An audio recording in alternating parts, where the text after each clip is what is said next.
Hello ladies and gentleman, welcome to my YouTube channel. আমি তন্ময়। আজকে আমি আপনাদেরকে নিয়ে ট্রাভেল করছি কলকাতা টু কুয়ালালামপুর।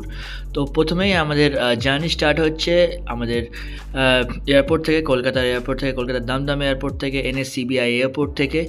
তো এখান থেকে ফার্স্টে এয়ারপোর্টে কিছু দৃশ্য আপনাকে দেখিয়ে দিলাম। আমাদের ফ্লাইট রয়েছে এয়ার এশিয়াতে, যেটা কলকাতা থেকে কুয়ালালামপুর যাবে। সেটা রাতের বেলা একটাই ফ্লাইট থাকে, 1:05-এ। তো অবশ্যই 3 ঘন্টা আগে ঢুকে যাবেন। খুব তাড়াতাড়ি আপনারা বোর্ডিং পাস কালেক্ট করবেন এবং ইমিগ্রেশন করে ভেতরে চলে যাবেন, কারণ এই টাইমে ব্যাংককের প্রায় 5টা ফ্লাইট থাকে, মালয়েশিয়ার একটা ফ্লাইট থাকে, সিঙ্গাপুরে একটা ফ্লাইট থাকে।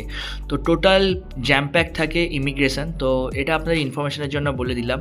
প্রচুর ট্রাফিক থাকে, এই জন্য যত তাড়াতাড়ি পারবেন 3 ঘন্টা আগে এসে বোর্ডিং পাস কালেক্ট করবেন তাড়াতাড়ি। আপনারা দেখতে পাচ্ছেন এয়ার এশিয়া কাউন্টারে কত ভিড়, কারণ ব্যাংককের 5টা ফ্লাইট রয়েছে, মালয়েশিয়ার একটা রয়েছে আর সিঙ্গাপুরে একটা রয়েছে। এই জন্য টোটাল জ্যাম প্যাক থাকে আর ইমিগ্রেশনেও প্রচুর লাইন থাকে, যেহেতু একটাই এন্ট্রি রয়েছে। তো সেই জন্য আপনারা খুব তাড়াতাড়ি চেষ্টা করবেন ইমিগ্রেশন পার করে বোর্ডিং পাস কালেক্ট করে আপনারা ভেতরে গিয়ে আপনারা লাউঞ্জ অ্যাক্সেস করতে পারেন, আপনারা রেস্ট নিতে পারেন, এই সমস্ত করতে পারেন। তো আমাদের টাইম হয়ে গেছে, আধ ঘন্টা আগে বোর্ডিং স্টার্ট হয়ে গেছে এয়ার এশিয়ার। তো আমরা যাচ্ছি ডাইরেক্ট, এটা ফ্লাইটের এন্ট্রি রয়েছে, কোনো বাসে উঠতে হলো না।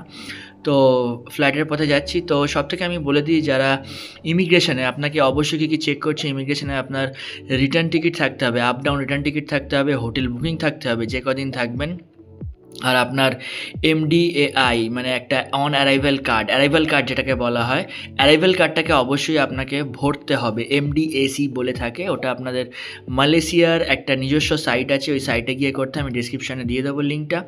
তো এটা ভরা থাকতে হবে এবং আপনাদের 1000 রিঙ্গিত আপনাকে অবশ্যই ক্যারি করতে হবে। বেটার হয় আপনি ডলার না নিয়ে এসে একেবারে 1000 রিঙ্গিত আনলেন 3-4 দিনের জন্য। যদি সিঙ্গেল যান 1000 রিঙ্গিত, যদি ডাবল যান তাহলে 1.5 থেকে 2000 রিঙ্গিত আপনাকে ক্যারি করতে হবে। এবং আমি বলবো বেটার যে আপনারা ডলার না নিয়ে এসে একেবারে রিঙ্গিত নিয়ে আসেন, কারণ অনেকবার এক্সচেঞ্জ করলে এক্সচেঞ্জ রেট বেশি পড়ে যাবে। আর তাছাড়া যদি আপনারা কলকাতা থেকে মালয়েশিয়া যাচ্ছেন, মালয়েশিয়া থেকে সিঙ্গাপুর যাচ্ছেন, সিঙ্গাপুর থেকে থাইল্যান্ড যাচ্ছেন, ডিফারেন্ট কান্ট্রি ভিজিট করলে অবশ্যই ডলার সাথে রাখুন, 500 রিঙ্গিত রাখুন, আর বাকি 500 ডলার রেখে দিন, কোনো সমস্যা নেই। আর এয়ার এশিয়াতে আমি একটা জিনিস দেখলাম এবারে, যে লেগ স্পেস খুবই কম, আর এটা একদম চিপ ফ্লাইট ছিল, যেটা অফারে আমাদের ফ্লাইট কাটা রাতে আমরা উঠলাম। তো সঙ্গে সঙ্গে নামতে ওখানে দিন হয়ে গেল। 7:30-তে 1:05-এ আমরা উঠলাম কলকাতা থেকে, এবং 7:30 কুয়ালালামপুরের টাইমে আমরা ল্যান্ড করব। এবং আপনাদেরকে বলে রাখি, 2.5 ঘন্টা ইন্ডিয়া টাইম থেকে 2.5 ঘন্টা এগিয়ে কুয়ালালামপুর মালয়েশিয়ার টাইমিং। তো যদি সকাল 7টা হয়ে থাকে, তার মানে ইন্ডিয়াতে ওটা হচ্ছে 5:30, 5:30 থেকে 6:30, 6:30 থেকে 7:30, মানে ওটা অলমোস্ট 4:30, 4:30 আপনার টাইম হবে ইন্ডিয়াতে। তো সেই টাইমে আমরা ওখানে নামবো।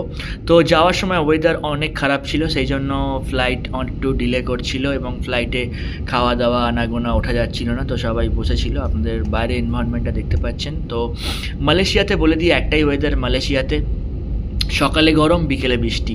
মালয়েশিয়ায় শীত, গ্রীষ্ম, বর্ষা এসব বলে কিচ্ছু নেই। 12 মাস মালয়েশিয়াতে বৃষ্টি হয় বিকেলবেলা, এবং সকালবেলা রোদ থাকে। তো বিকেলবেলা বৃষ্টি হওয়ার পর ওয়েদারটা নাতিশীতোষ্ণ টাইপের হয়ে যায়।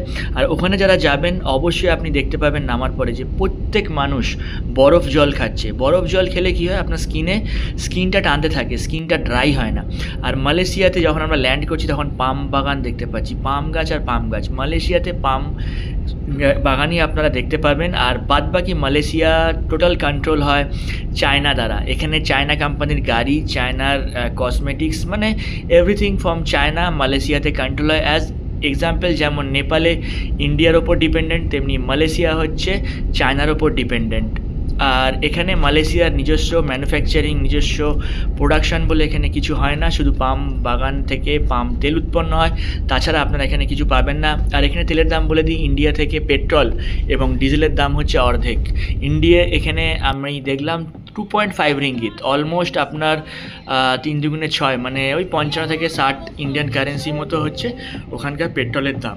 তো আরেকটা জিনিস আপনাকে বলে দিই, ফ্লাইট নামার সঙ্গে সঙ্গে আমি যে কাজটা করেছি, খুব তাড়াতাড়ি দ্রুত আমি পৌঁছে গেছি একদম ইমিগ্রেশন কাউন্টারে। কোনো টয়লেট বাথরুম এদিকে গিয়ে টাইম ওয়েস্ট করবেন না, সিম তোলা হিসাবে টাইম ওয়েস্ট করবেন না।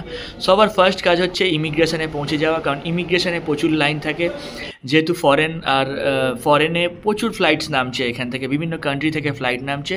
তো সেই জন্য আমরা তাড়াতাড়ি ইমিগ্রেশনে পৌঁছে ইমিগ্রেশনের কাজ কমপ্লিট করে নেবো। ইমিগ্রেশনে কিছুই দেখবে না, আপনাকে জিজ্ঞেস করবে কদিন আপনার এক্সিট ডেট কত, কবে আপনি চলে যাচ্ছেন, বাস পেপার টেপার যেরকম আছে আমি লাস্টে দেখে দিচ্ছি আমি কী কী ডকুমেন্ট ক্যারি করেছি, সেগুলো আমার পাসপোর্টের সাথে আর বোর্ডিং পাসের সাথে অ্যাটাচ করে দিয়েছিলাম।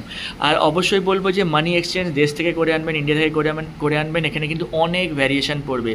ইন্ডিয়া থেকে আমি করে নিয়েছি রানাঘাট থেকে 20.5 রিঙ্গিত, 20.5 আমি রেট পেয়েছি, আর এখানে করতে গেলে কিন্তু 18। আমি এখানে রয়েছি মালয়েশিয়াতে, আমি চলে এসেছি। তো মালয়েশিয়াতে আসার পর মালয়েশিয়ার আমি ইয়েও পেয়ে গেছি, মালয়েশিয়ার ইমিগ্রেশন আমার হয়ে গেছে 30 days 23rd। আচ্ছা কী কী ডকুমেন্টেশন আমি ক্যারি করলাম সেটা আমি আপনাদেরকে একবার বলে দিই। ডকুমেন্টেশন বলতে হোটেলটা হচ্ছে মাস্ট, রাইট। রিটার্ন টিকিট হচ্ছে মাস্ট, যেটা আপনার রিটার্ন টিকিট থাকতে হবে, এই কাগজ রিটার্ন টিকিটের, কলকাতা টু কুয়ালালামপুর টু আপনার এই যে রিটার্নের হয়ে গেলো, ফ্লাইটের হয়ে গেল। তারপরে হচ্ছে এই যে এইটা মালয়েশিয়ান ডিজিটাল কার্ড, এটা অবশ্যই ভরে আনবেন, একটা নির্দিষ্ট ওয়েবসাইট থাকে সেখান থেকে।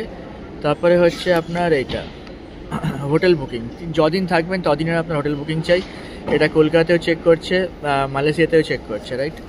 আর নেক্সট হচ্ছে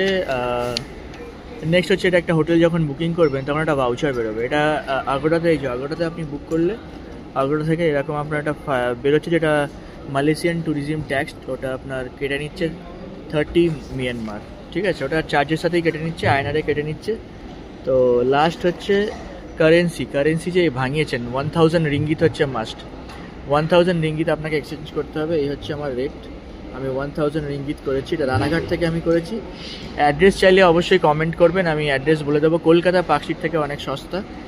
1000 রিঙ্গিতের জন্য আমার এটা পড়েছে, ডেটটা দেখে নিন, 18 ফেব্রুয়ারি আমি ভাঙিয়েছি, ঠিক আছে। আর এটা just bank statement for reference রেখেছি। তো এই ডকুমেন্টগুলো আপনি ক্যারি করবেন ফর মালয়েশিয়া, তো কোনো সমস্যা হবে না। ইন্ডিয়া থেকে আপনার যখন চাইবে তো আপনি এই ডকুমেন্টগুলো অবশ্যই দেখিয়ে দেবেন।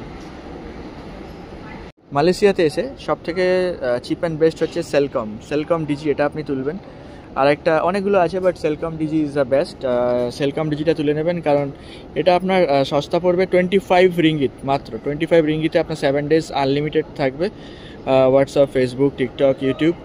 আর সেলকম হচ্ছে আপনার আপনি ইউজ করতে পারবেন, আর নেটওয়ার্কও বেটার, অনেক বেটার নেটওয়ার্ক, আপনার ভিডিও কলের সময় কোনো ডিস্টারবেন্স হবে না। তো সেলকম ইজ দ্য বেস্ট।